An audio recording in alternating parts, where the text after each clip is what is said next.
आप देख रहे हैं न्यूज़ नाउ 24/7। ताज़ा खबरों के लिए हमारे साथ बने रहें। आपके राष्ट्रीय संयोजक और दिल्ली के मुख्यमंत्री अरविंद केजरीवाल ने रविवार को घोषणा की कि उनकी पार्टी 25 मई को छठे चरण में होने वाले राष्ट्रीय राजधानी के लोकसभा चुनाव से पहले आज अपनी 10 गारंटियों का खुलासा करेगी। इसे केजरीवाल की गारंटी कहा गया है। इनमें शामिल हैं पूरे देश में 24/7 बिजली, मुफ्त शिक्षा और स्वास्थ्य सुविधाएं प्रदान करने का वादा। केजरीवाल ने पीएम मोदी पर भी निशाना साधते हुए कहा कि वो 2022 तक किसानों की आय दोगुनी करने में विफल रहे। मोदी जी ने ये भी गारंटी दी कि 2022 तक हर घर में 24/7 बिजली होगी। देश के हर हिस्से की बात तो छोड़िए, आज शहरों में भी बिजली कटौती हो रही है। मोदी जी ने गारंटी दी कि 15 अगस्त 2022 तक साबरमती और मुंबई के बीच बुलेट ट्रेन होगी। इस पर कोई हलचल नहीं है। उनका बयान राष्ट्रीय राजधानी में आगामी लोकसभा चुनावों के लिए रणनीति बनाने के लिए सिविल लाइन स्थित उनके आवास पर पार्टी के वरिष्ठ सदस्यों और दिल्ली के विधायकों के साथ एक बैठक बुलाए जाने के बाद आया है, जो 25 मई को छठे चरण में होने वाला है। सीट बंटवारे की व्यवस्था के तहत दिल्ली की 7 सीटों में से आप 4 सीटों पर चुनाव लड़ रही है, जबकि उसकी सहयोगी कांग्रेस 3 सीटों पर चुनाव लड़ रही है। कि आप लोग कहेंगे कि चुनाव तो शुरू हो चुके हैं, बहुत लेट है, हम मानते हैं, लेकिन मेरी गिरफ्तारी की वजह से इसमें थोड़ी सी देरी हुई है। अभी भी कई चरण चुनावों के बाकी हैं। वैसे तो ये गारंटियां केजरीवाल की गारंटी के नाम से जारी की जा रही हैं। मैंने अपने इंडिया गठबंधन के दूसरे साथियों से इसके बारे में अभी चर्चा नहीं की है,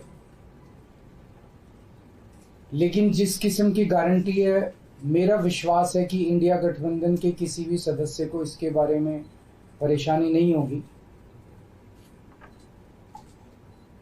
लेकिन ये केजरीवाल की गारंटी है, तो मैं इसकी गारंटी लेता हूं कि मैं इंडिया गठबंधन की सरकार बनने के बाद इन सब गारंटियों को मैं अपने सभी साथियों से पूरी करवाऊंगा।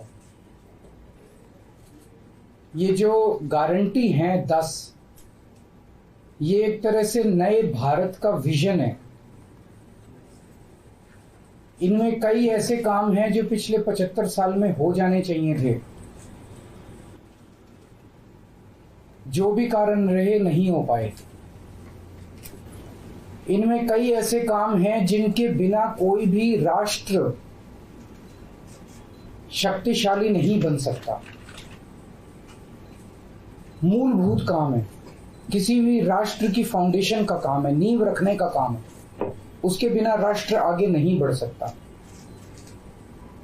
उन कामों को युद्ध स्तर के ऊपर अगले 5 साल के अंदर पूरा किया जाएगा। इसमें वो गारंटियां हैं जो इस देश के लोगों को महंगाई और रोजगार से छुटकारा दिलाएंगी, उन लोगों को रिलीफ दिलवाएंगी।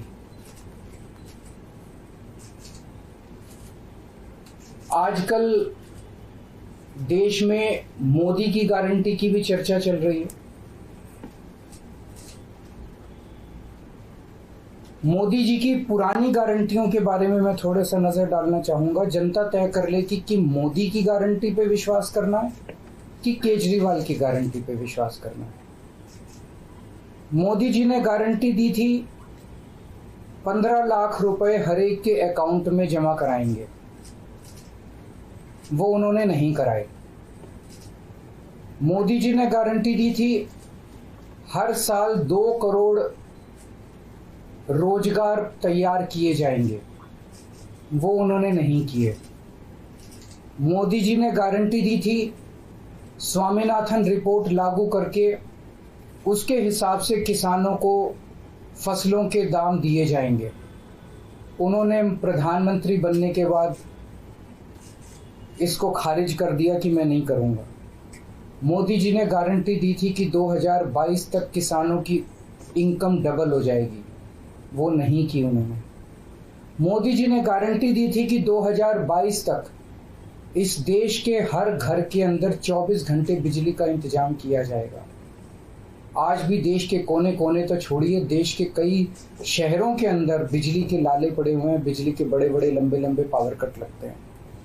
मोदी जी ने गारंटी दी थी कि 15 अगस्त 2022 तक साबरमती और बॉम्बे के बीच में बुलेट ट्रेन चालू की जाएगी। अभी तक बुलेट ट्रेन का दूर दूर तक कोई नामो निशान नहीं है। मोदी जी ने गारंटी दी थी 100 स्मार्ट सिटीज बनाई जाएंगी। अब तो शायद ये प्रोजेक्ट ही खत्म हो गया, कोई स्मार्ट सिटीज। इस तरह की ढेरों गारंटी दी थी जो कि कोई गारंटी पूरी नहीं हुई। इसके पहले जब जब चुनाव आए, केजरीवाल ने गारंटी दी थी दिल्ली में और पंजाब में बिजली मुफ्त करेंगे। हमने बिजली मुफ्त कर दी। हमने गारंटी दी थी बिजली 24 घंटे करेंगे। हमने बिजली 24 घंटे कर दी। हमने गारंटी दी थी शानदार स्कूल बनाएंगे। हमने बच्चों की शिक्षा के लिए शानदार स्कूल बनाए। हमने गारंटी दी थी मोहल्ला क्लिनिक बनाएंगे।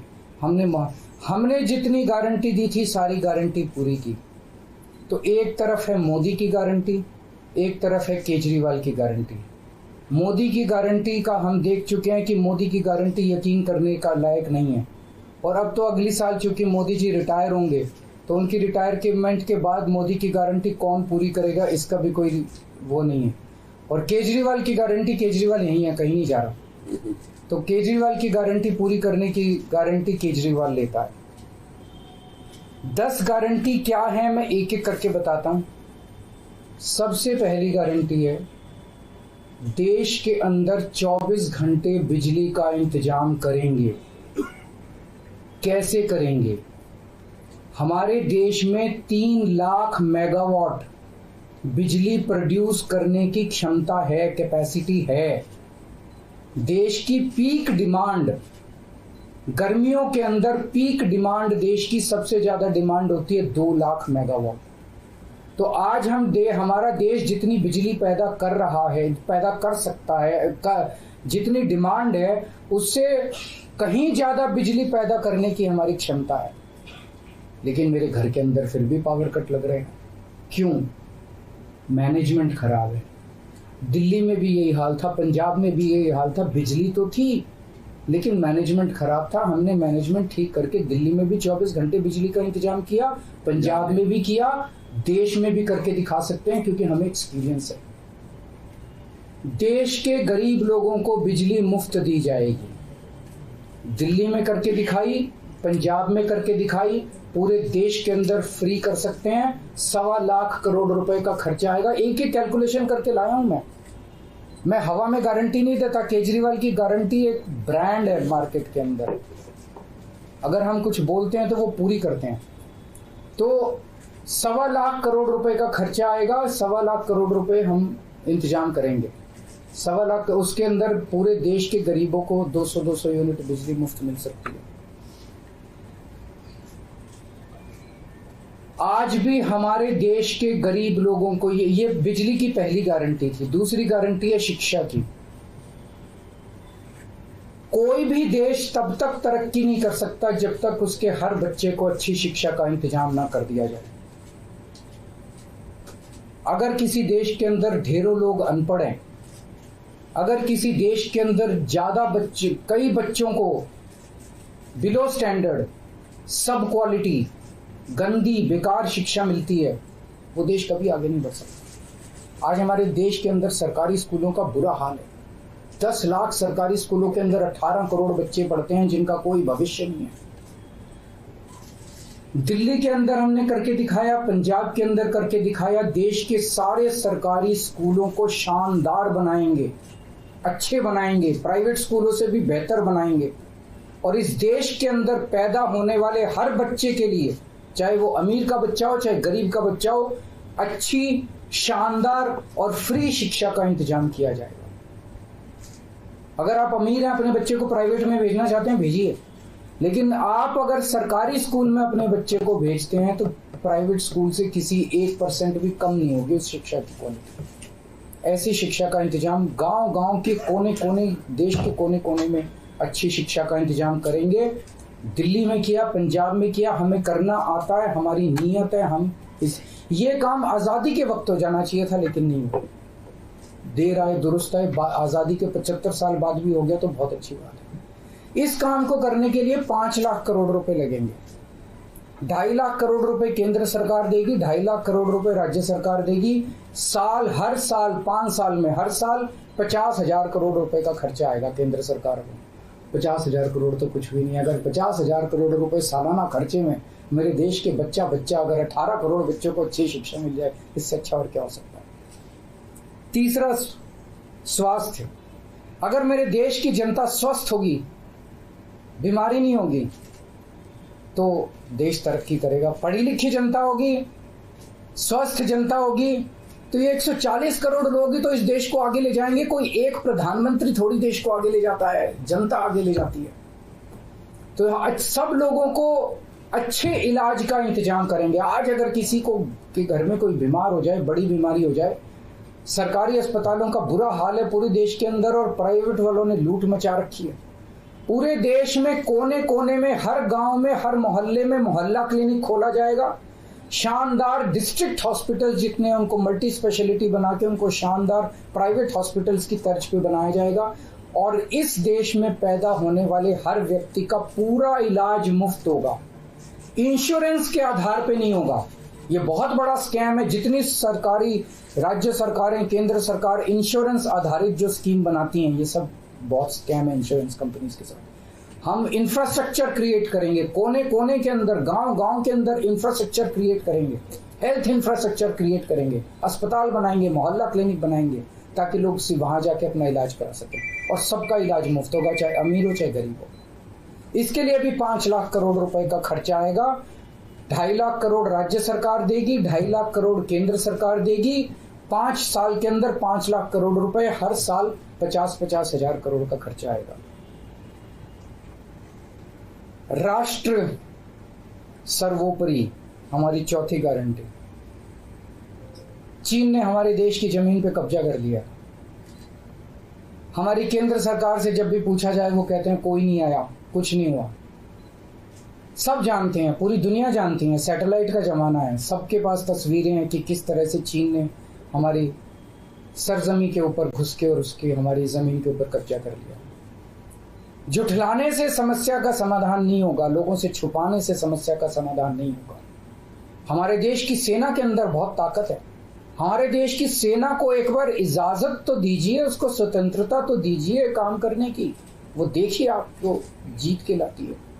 तो हमारे देश की जितनी जमीन पे चाइना ने कब्जा किया हुआ है, उस जमीन को चाइना के कब्जे से छुड़वाएंगे। इसके लिए एक तरफ डिप्लोमेटिक लेवल पे एफर्ट्स किए जाएंगे और सेना को पूरी स्वतंत्रता दी जाएगी कि वो इसके बारे में जो कदम उठाना चाहे कदम उठा सकती है।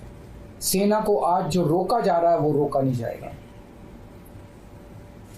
आज हमारी ये अग्निवीर योजना जो है कि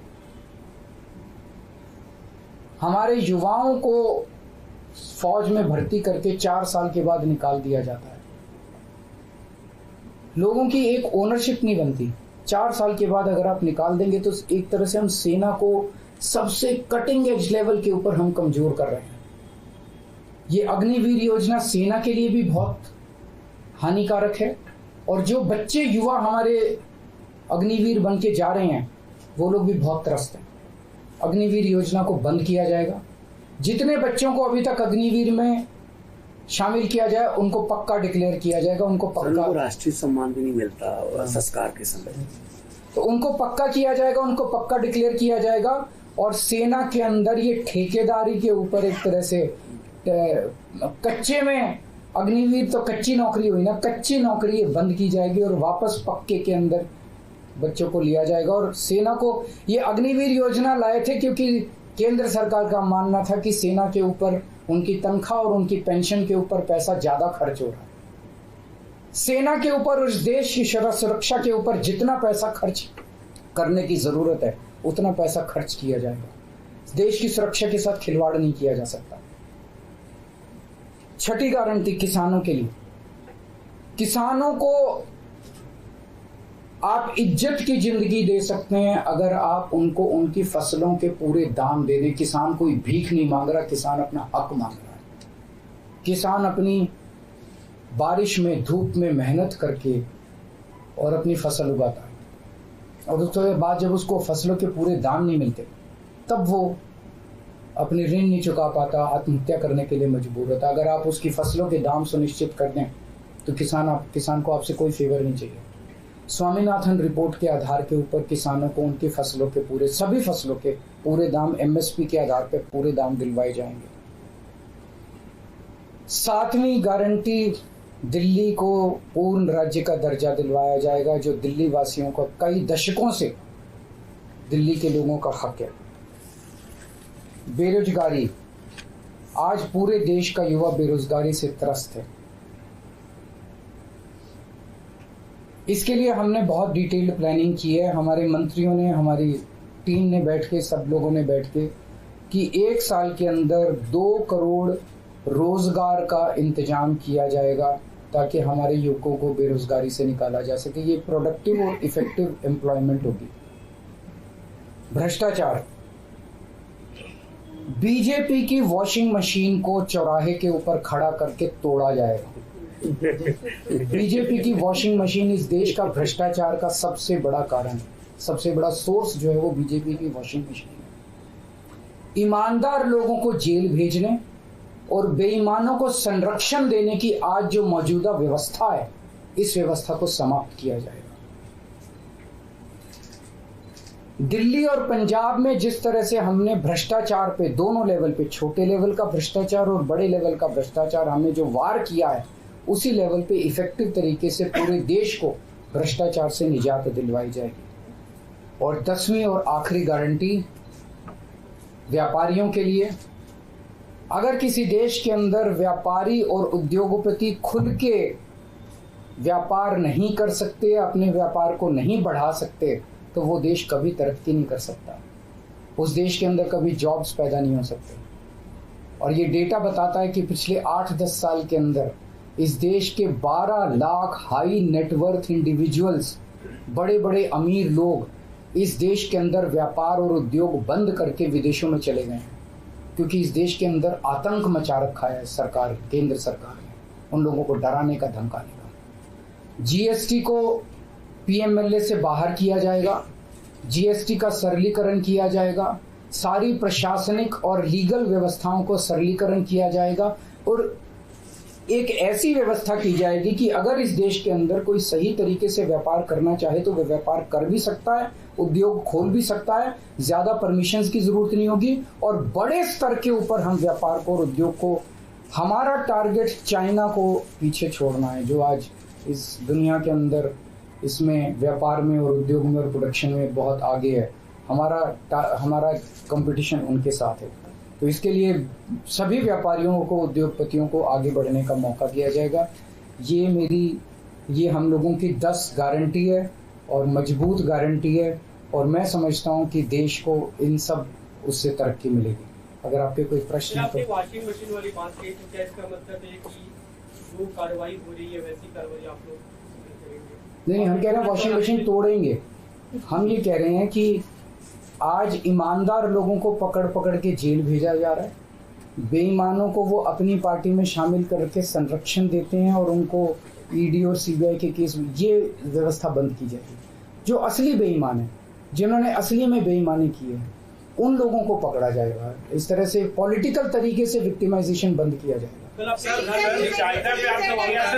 प्रधानमंत्री को लेकर जो बात थी उसमें गृह मंत्री का बयान है, उन्होंने कहा कि जो भाजपा के कानून में ऐसी बात नहीं लिखी हुई है और देश भर के लोग चाहते हैं उत्तर से दक्षिण तक कि नरेंद्र मोदी। देखिए, कल मैंने बोला था कि मैंने क्या बोला था, 2014 में प्रधानमंत्री जी ने खुद ने कानून बनाया था, अपने नियम बनाए थे बीजेपी के लिए कि 75 साल की उम्र होने पे भारतीय जनता पार्टी के अंदर उनको भारतीय जनता पार्टी अपने किसी भी नेता को किसी तरह की कोई जिम्मेदारी नहीं देगी और उनको रिटायर किया जाएगा। उस नियम के आधार पे आडवाणी जी को रिटायर किया गया, मुरली मनोहर जोशी जी को रिटायर किया गया, सुमित्रा महाजन जी को रिटायर किया गया, यशवंत सिन्हा जी को रिटायर किया गया, रीता बहुगुणा जोशी जी को रिटायर किया गया, संतोष गंगवार जी को, कई लोगों को रिटायर किया गया, यशवंत सिन्हा जी को रिटायर किया गया। तो कल जब मैंने कहा कि उस नियम के हिसाब से 17 सितंबर 2025 यानी कि अगले साल प्रधानमंत्री जी जब 75 साल के हो जाएंगे तो वो भी रिटायर हो जाएंगे। जब मैंने ऐसे कहा तो कल मैंने देखा कि बीजेपी के बहुत सारे नेताओं ने ये कहा कि वो नियम 75 साल वाला मोदी जी के ऊपर लागू नहीं होता। तो मैं समझता हूं कि जब भी ऐसा कुछ होता है, जब किसी पार्टी के सबसे बड़े नेता के ऊपर कोई टिप्पणी की जाती है, तो जाहिर तौर पे उनकी पार्टी के लोग उनको उनके समर्थन में बोलते हैं। लेकिन मैं समझता हूं कि प्रधानमंत्री जी ने कुछ नहीं बोला अभी। उनकी पार्टी के नेता कह रहे हैं कि नहीं, हम उनको रिटायर नहीं होने देंगे, ये उनकी भावना है, उनके पार्टी के नेताओं की भावना है। प्रधानमंत्री जी ने जो नियम बनाया जिसके तहत आडवाणी जी को रिटायर किया गया, मैं समझता हूं कि प्रधानमंत्री जी किसी भी हालत में उस नियम को अपने ऊपर लागू होने से नहीं रोकेंगे। वो ऐसा नहीं करेंगे कि जिस नियम में आडवाणी जी रिटायर हुए मैं उस नियम पे अपने ऊपर नहीं, या तो प्रधानमंत्री जी कह दें कि वो नियम अब मेरे ऊपर लागू नहीं होगा, आडवाणी जी के लिए बनाया था वो, या तो वो कह दें। लेकिन मैं नहीं समझता कि प्रधानमंत्री जी ऐसा कहेंगे। तो जाहिर तौर पे बाकी नेता सारे सपोर्ट कर रहे हैं उनको, लेकिन प्रधानमंत्री जी तो रिटायर होंगे। वो ऐसा, मेरी गुजारिश ये है कि प्रधानमंत्री जी ये बता दें कि उनका सक्सेसर कौन होगा, नहीं तो आपस में मारकाट मचेगी उनके अंदर। दूसरी चीज, एक और चीज है, कल मैंने जो कहा कि वन लीडर वन नेशन का जो वन नेशन वन लीडर का जो उनका वो आइडिया चल रहा है, उसके तहत एक तरफ वो विपक्ष के सारे नेताओं को जेल भेज रहे हैं और अपनी सारी पार्टी के सारे नेताओं की राजनीति खत्म कर रहे हैं। शिवराज सिंह चौहान जी की, वसुंधरा राजे की, डॉक्टर रमन सिंह को राजनीति से गायब खत्म कर दिया, खट्टर साहब को कर दिया। और अब जब मैंने जनता से पूछा, सारी जनता बोली योगी जी का अगला नंबर है। तो कल इनकी पार्टी के सारे नेताओं ने मोदी जी के लिए तो कहा कि मोदी जी पे 75 साल वाला लागू नहीं होगा, लेकिन एक भी नेता ने ये नहीं कहा कि योगी जी को नहीं हटाया जाएगा। तो एक तो ये पक्की हो गई पिछले 24 घंटे में बात कि अगले 2 महीने के अंदर योगी जी को उत्तर प्रदेश के सीएम से हटाया जा रहा है। इस देश के बच्चे की जुबान पे ये था कि योगी जी को अगले 2 महीने में, चुनाव जीतते ये लोग हटाएंगे। तो ये बात तो कल पक्की होगी कि योगी जी को हटाया जा रहा है। आपको यह वीडियो पसंद आया हो तो इसे लाइक करें, हमारे चैनल को सब्सक्राइब करें।